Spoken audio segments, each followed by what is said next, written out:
touch on this just a little bit.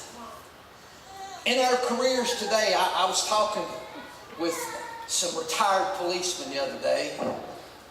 We were talking about our careers and things that we do, and those of you that are teachers, you'll understand this, and some of you that are policemen, you'll understand this. Some of you who maybe worked on certain jobs, you'll know exactly what I'm saying here. But I can remember being in college, and I remember going to methods classes where I would have a professor who had never taught public school. But they were going to teach me how to teach public school. And they were going to show me all of the wonderful things that I needed to do to be effective and efficient in the classroom. And then every now and then I'd get the nerve because I was an older guy, and I would just ask them, I'd say, how many years did you teach public school? Well, I never taught. But this is how you need to do it. Every now and then, and my bosses here and the other teachers here, you know this, we'll have, through the years we've had PD, and we would always have some guy that would come and he would do behavior management. That's the one that I always enjoyed. And I being an older guy in old school, okay, and then I would go to this training where I would have a guy teach me how to manage my children. And he would give me little systems of this and that, little playthings, and how to, I tell him playthings. I'm just sitting there going in one ear and out the other. And I'm like, I can't believe this guy is telling me how to conduct my classroom of Appalachian Americans. That's a good way for saying hillbillies. This guy's from way up off someplace, not even around here, and he's going to teach me how to conduct and how to handle and behavior manage my young'uns from the country. And he ain't never been on the creek. He ain't got a clue. The first thing he tried to teach me how to do was negotiate with a kid. And I walked in and I said, I don't negotiate with no 11-year-old.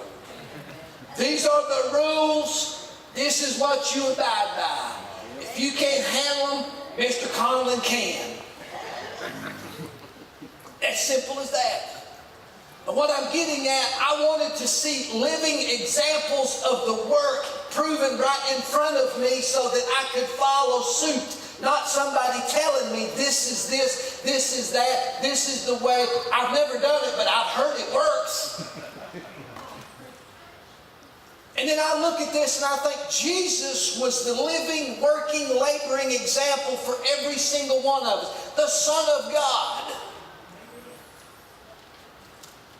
And he didn't shun anybody.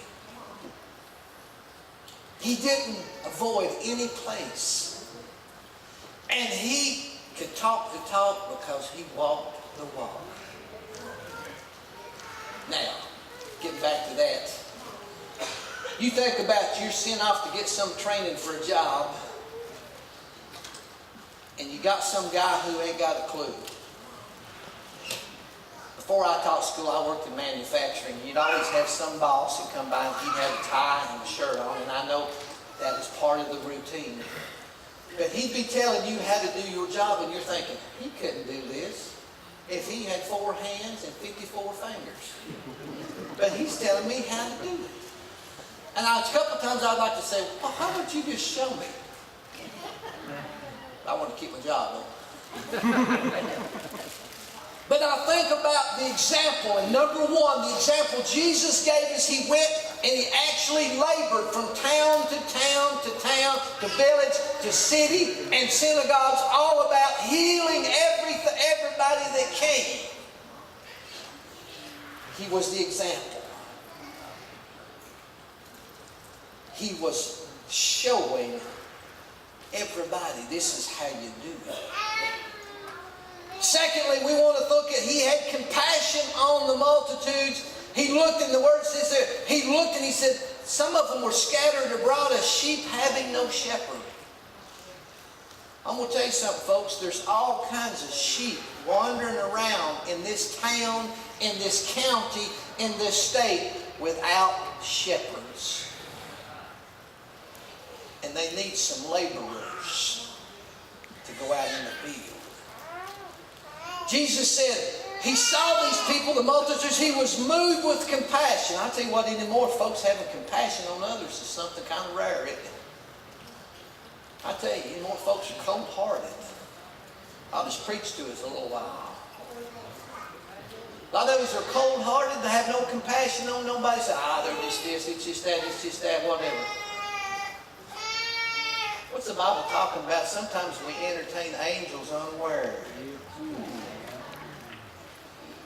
Man. Jesus had compassion on them. They were fainted, they were scattered abroad as sheep having no shepherd. You know, you think about the nature of sheep. Glenn Hall's dealt with sheep before. He probably doesn't have a real high opinion